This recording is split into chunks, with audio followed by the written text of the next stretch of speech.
বিগত 6 জুন 2026 তারিখে আদ্দিন মেডিকেল কলেজের লাইসেন্স বাতিল করা হয়েছিল।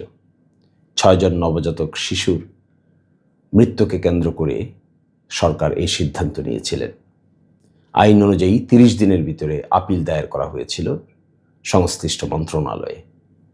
মন্ত্রণালয়ের পক্ষ থেকে সেই আপিলকে পুনর্বিবেচনা করা হয়েছে। পুনর্বিবেচনা করে আজ আদ্দিন হাসপাতালের লাইসেন্স পুনরায় প্রদান করা হয়েছে।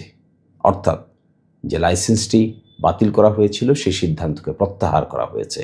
ফলে আজ থেকে আদ্দিন হাসপাতাল কাজ করতে আর কোনো আইনি বাধা থাকলো না। আমরা সকলেই প্রত্যাশা করব আদ্দিন হাসপাতাল একটি স্বল্প মূল্যের হাসপাতাল, মানুষকে মানবিক দৃষ্টিকোণ থেকে সার্ভিস দিয়ে থাকে।